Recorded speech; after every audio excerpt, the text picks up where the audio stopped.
into the dark spaces of the unknown. Most of our DNA comes from a species that we do not find on this planet. I'm not afraid of what people think. I'm just afraid of people not thinking. Allow me to be your tour guide into the unknown, your own personal paranormal action figure, the realistic mystic. Welcome to the 21st century. Let's explore it together. Take a journey with Michael Parker on Dark Matter. Sundays, 5 p.m. Pacific, 8 Eastern. And now also on Wednesday nights at 8 p.m. Enlighten up the dark. Hi, this is Curtis Armstrong. This is Richard Roundtree. This is Ramo Conscious. This is Emma Caulfield. Hey, this is Dylan Avery from the documentary Loose Change. This is Andre Gonzalo from Season 2 of Project Runway. Hi, this is Josie Marin. You're listening to Karma Air. Enlighten up. Welcome back, my friends. My name is Michael Parker from the internet. Anyway, this is Dark Matter on Karma Air. We are speaking with Rosemary Ellen Guiley today. Her website is visionaryliving.com. Rosemary has been working in the paranormal since 1982. She is the author of over 30-some-odd books.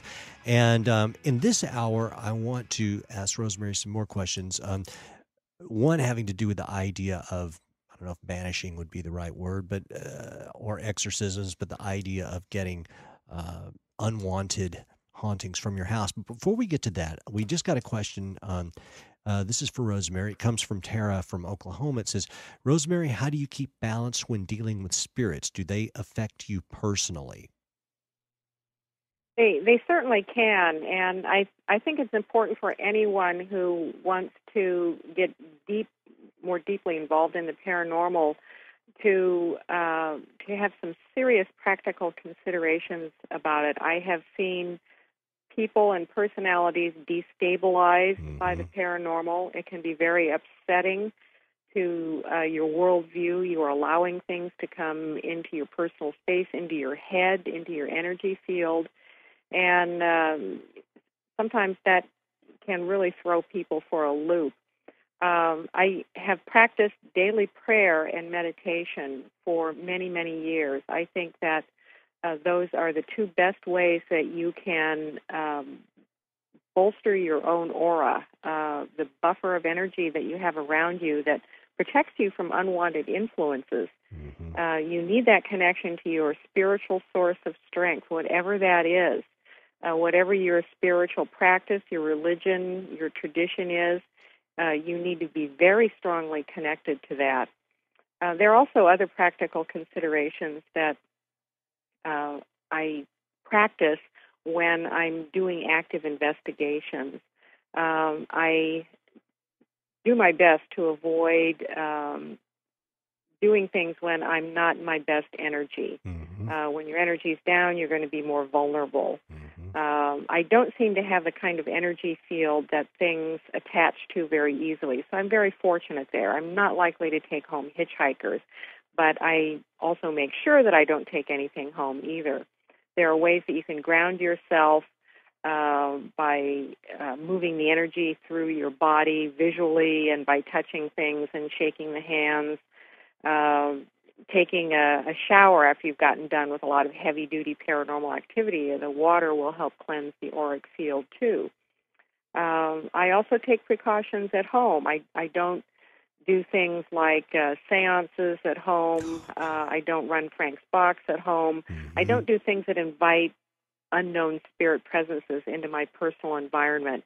And that's mainly because I'm in this 24/7. So when I come home, I want a nice, peaceful environment. I don't have a lot of fear about it, and I think that's very important. You have to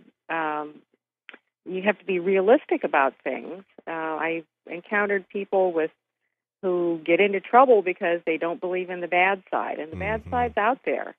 But I'm not full of fear of it either, and I just try and have a lot of common sense about it.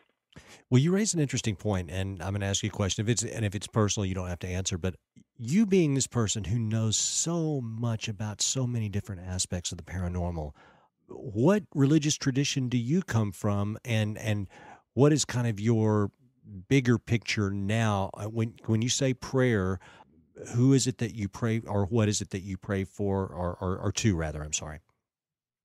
I call myself the best description that I've applied to myself is expanded Christian. I was raised a Methodist, Same very here. middle of the road, which I think is a great orientation because there's not a lot of heavy conditioning one way or the other. So for me, it was a very good starting point, and maybe you feel that way too. Yes.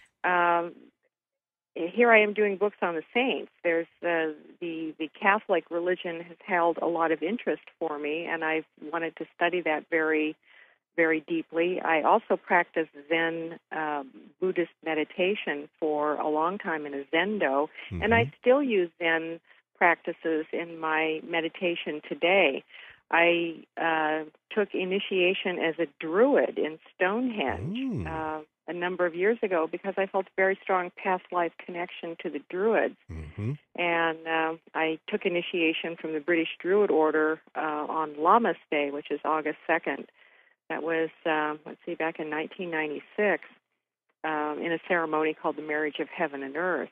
It was quite moving, and it meant a lot to me because I do believe in reincarnation, which is outside of mainstream Christianity. So I guess the short of it is, Michael, I'm very eclectic in my spiritual approach. I know that many people would criticize that and say, well, you're just cherry picking. You're just taking what you want to believe in, and you're not applying yourself to the discipline of an entire path. I don't think that's the case for me, especially involved or concerning rather the breadth of work that I do in the spiritual and paranormal. I feel that I need to have a broad perspective and at least some understanding of where people are coming from and their different perspectives, because we're all going to the same place anyway. You know what, Rosemary? I have to not only second that, but it's intellectually really impossible for me to simply work with just this idea of a single version of God, because the idea of God is beyond anything that I believe that humanity can comprehend. So an anthropomorphic God or just one single brand name version of God doesn't really cut it for me on an intellectual level. And I agree with you in that some people would call that cherry picking, but it's just what I personally am. What's the word I'm looking for? It's what I am comfortable with, is just trying to take it all in and then sit with those things that work for me. Alicia here, who's running the board, she's also raised a Methodist, and I don't think any of us feel any less Christian by being able to incorporate other people's views. Absolutely. I agree with you so strongly, Michael. I'm so glad to hear you say those things. I think it's important for people to find their spiritual truth and not feel obligated to buy into things that don't resonate with them. In fact, I think that's really where I think more and more religious intention is going to go.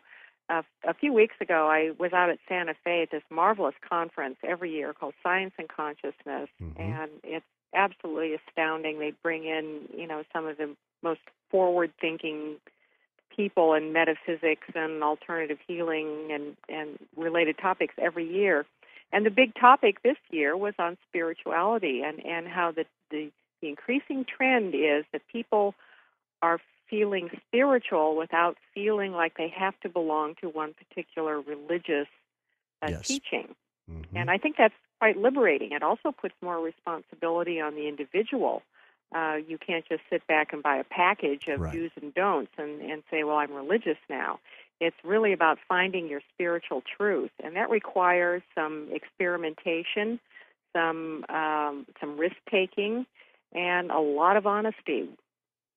Wow, you're right. And I'm glad to hear that. And I've felt that it's been going that way for a long time. And listen, I know it's a cliche and I don't necessarily have to say it, but I mean, people's prejudices regarding what is the correct religion or not is at the root of a lot of the issues that we find ourselves in the mix of right now. But we all know that. Let's get back to ghosts and hauntings and such. And one thing that I was